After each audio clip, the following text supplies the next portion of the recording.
Ça a semblé être la lumière la plus brillante qu'il ait jamais vue. Comme nous avons le calcul, je peux vous assurer qu'aucun être vivant n'a jamais pu voir une étoile aussi brillante. C'était elle, je crois, que l'étoile de Bethléem était la plus brillante de toutes. Nous avons donc vu la naissance d'un roi dans le ciel. Nous avons vu l'étoile la plus brillante. Voyons maintenant si elle était au sud. Souvenez-vous qu'ils allaient de Jérusalem à Bethléem et qu'il est dit que l'étoile les précédait. Elle devait donc être au sud du ciel. Regardons à nouveau le ciel pour situer Jupiter. Les mages sont arrivés à Jérusalem. Nous sommes en novembre, je leur ai laissé le temps de faire le voyage. C'est le sud et Bethléem est au sud de Jérusalem. Et là, passons la plus grande difficulté. Une étoile peut-elle s'arrêter? Et comment? C'était un casse-tête car nous savons tous que c'est impossible. Le principe de l'inertie les en empêche.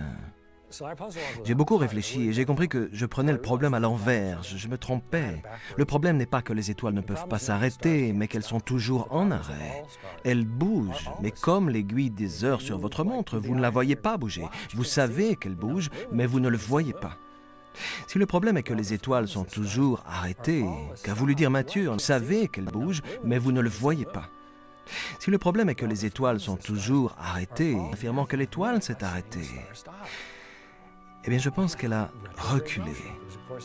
Évidemment, les étoiles et les planètes s'arrêtent au cours de leur mouvement dans le champ des étoiles fixes. Elles reculent même. Selon moi, c'est ce recul qui explique l'arrêt de l'étoile.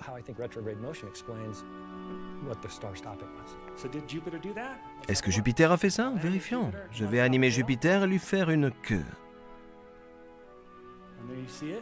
Vous la voyez? Eh bien, elle est arrêtée et recule sur la petite ville de Bethléem. Je vais vous montrer une autre vue plus intéressante parce qu'on peut y mettre des dates. Sur celle-ci, je vais laisser Jupiter évoluer dans le champ des étoiles fixes et des dates vont s'ajouter afin que nous puissions dire quand ces événements vont se produire. Voici d'abord le 30 octobre de l'an 2 avant Jésus-Christ. Maintenant, laissons de nouveau Jupiter évoluer. Elle bouge parmi les étoiles fixes. Nous allons au 25 novembre. Cette date vous est-elle familière? Celle de Noël. Pourquoi pas? Suis-je en train de dire que Jésus est né le 25 décembre? Pas du tout. D'ailleurs, personne ne le pense. Je dis juste que c'est probablement la date du premier Noël. Cette date évoquait-elle quelque chose pour eux? Non, ils n'employaient même pas notre système numérique, mais ça a un sens pour nous. C'est peut-être un... Cette date évoquait-elle quelque chose pour eux? Non, ils n'employaient même pas notre système numérique, mais ça a un sens pour... Signe pour nous. Je vais maintenant vous donner la chronologie.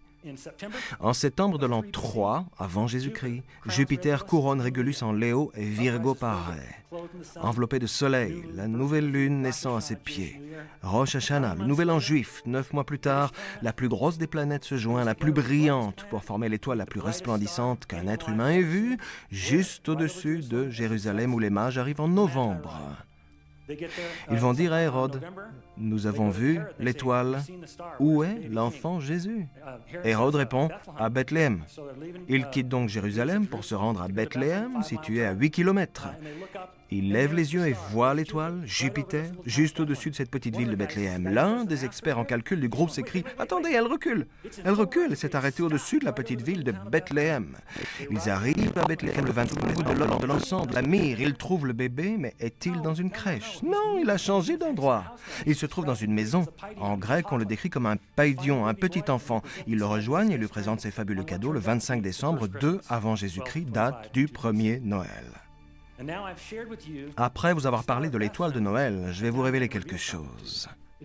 Au cours de mon étude, j'ai découvert que l'étoile de Bethléem est le début de ce que je crois être un poème céleste.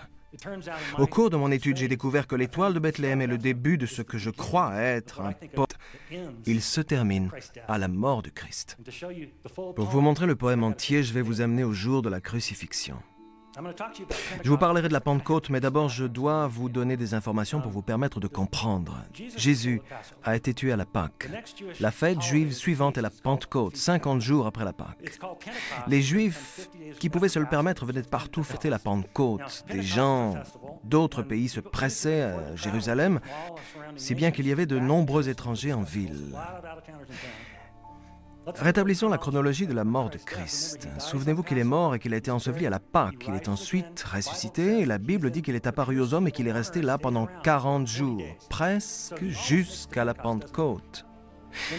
Puis il est parti en donnant ses instructions et il a dit « Restez là ». Et c'est ce qu'ils ont fait. Ils sont restés ensemble, la Pentecôte est venue, les drôles de choses, flammes de feu ont jailli sur leurs têtes et soudain, les disciples ont commencé à parler dans d'autres langues. Les gens qui sont en ville pour la Pentecôte entendent le vacarme. Une foule se rassemble, ces étrangers entendent des pêcheurs galiléens parler dans leur langue. C'est fou!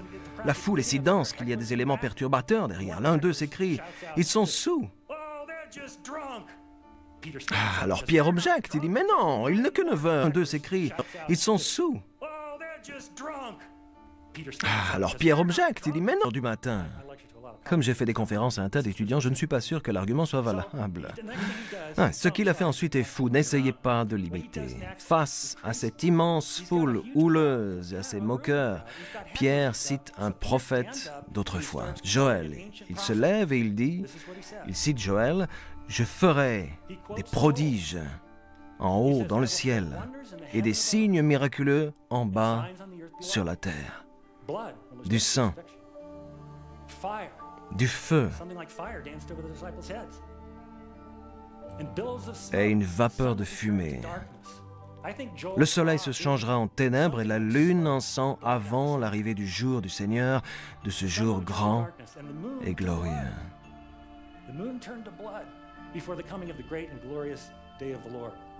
Alors, toute personne qui fera appel au nom du Seigneur sera sauvée. Des prodiges et des signes, comme vous le savez vous-même. Je vais vous dire pourquoi j'ai mis des italiques ici.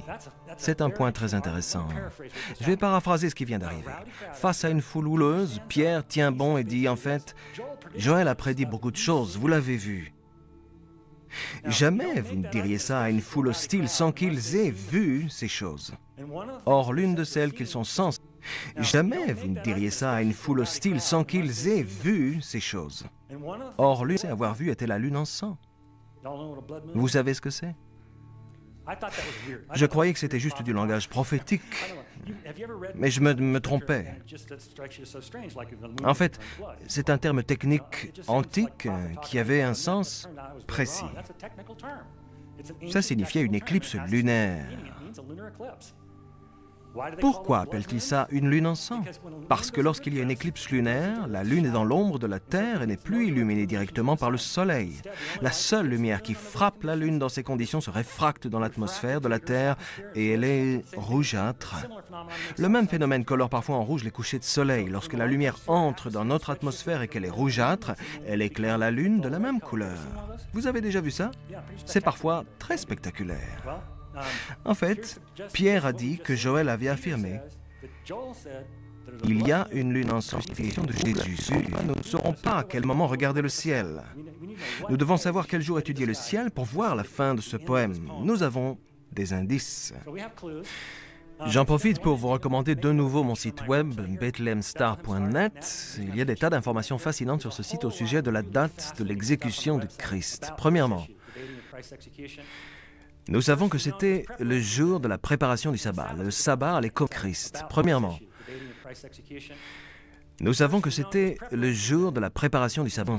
Certains d'entre vous ignorent peut-être ce que ce jour de préparation signifie. Les Juifs de cette époque, s'ils étaient pratiquants, ne devaient pas travailler le jour du sabbat, le samedi. Ils ne pouvaient ni faire la cuisine, ni laver le linge, etc. S'ils voulaient manger, ils devaient donc préparer le repas le vendredi, raison pour laquelle ce jour s'est appelé le jour de la préparation. Or, les 4 évangiles disent que Jésus a été tué un vendredi. Autre indice, c'était juste avant la fête de la Pâque. C'est très utile. Nous savons quand a eu lieu la Pâque. On trouve ça dans Lévitique, le 14e jour du premier mois. Ce sera la Pâque de l'Éternel. Il s'agit du mois lunaire juif de Nisan. Le calendrier juif n'est pas un calendrier solaire comme le nôtre. Ces 3 indices associés sont extrêmement révélateurs et je vais vous expliquer pourquoi. Leur calendrier lunaire fonctionne comme notre calendrier solaire de certaines façons et c'est l'une d'elles. Pensez à votre anniversaire, ça tombe toujours à la même date du mois. Est-ce toujours le même jour de la semaine? Non, parce que dans c'est un énorme indice. On peut conclure que Jésus a dû être tué une année où le 14 du mois de Nissan tombait un vendredi. Ça réduit considérablement nos recherches. Je vais encore vous livrer d'autres indices. Jésus avait environ 30 ans lorsqu'il commença son ministère. Jean relate 3 Pâques pendant le ministère de Jésus. Nous savons qu'il a été amené à Pilate et nous savons où était ce relate 3 Pâques pendant le ministère de Jésus. Nous savons qu'il a été amené à Pilate, ce dernier, car l'historien romain Tacite le situe de 26 à 36 après Jésus-Christ. Tout ceci réuni plus d'autres informations sur le site aboutissent à une conclusion. Seul le 3 avril 33 après Jésus-Christ correspond à toutes les données. C'est le jour de la croix.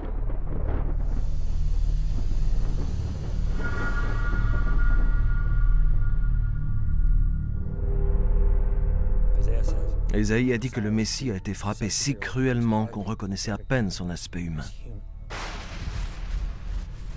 Et dans cet état, ils l'ont mis sur la croix à 9 heures du matin. Il n'a tenu que 6 heures. Mais pendant cette agonie sur la croix, tout l'enfer a été vaincu.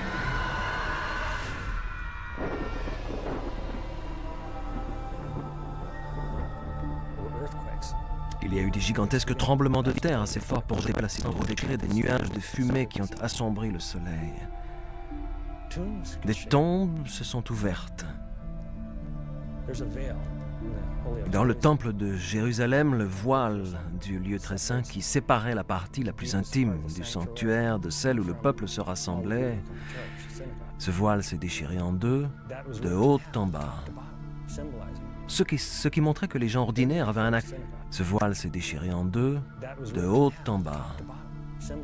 Ce qui montrait que c'est direct au lieu très saint, à Dieu lui-même, parce que le sacrifice du Messie l'avait rendu possible. Ils ont dû détacher Jésus de la croix avant le coucher du soleil, sans quoi il aurait souillé la Pâque. Mais les signes ne se sont pas arrêtés là. Quand la lune s'est levée ce soir-là, c'était une lune de sang, une éclipse lunaire qui a sans doute terrorisé tous ceux qui l'ont vue. Je suis convaincu que ce spectacle, en plus de tout le reste, avait de quoi terrifier n'importe qui.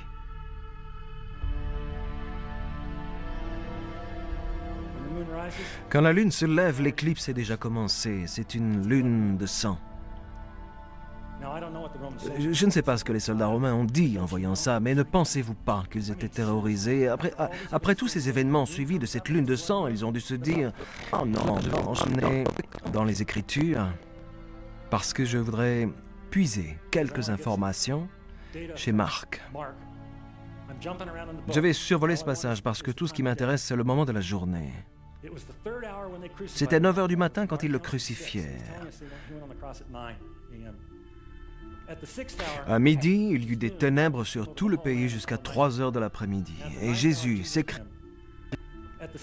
À midi, il y eut des ténèbres sur tout le pays jusqu'à 3 heures de l'après-midi. Il cria d'une voix forte, « Eli, Eli, lama sabachthani », ce qui signifie « Mon Dieu, pourquoi m'as-tu abandonné ?» Cependant, Jésus poussa un grand cri et expira. Personne ne portait de montre, mais Jésus est mort vers 15 heures. Tournons-nous à nouveau vers le ciel. Est-ce qu'il y avait une éclipse lunaire avant que la lune se lève à l'horizon? Évidemment, les gens ne pouvaient pas voir plus loin que l'horizon, mais nous avons un logiciel pour ça. Je vais vous emmener au-delà de l'horizon. Il est 2 heures, et Jésus est sur la croix, encore en vie.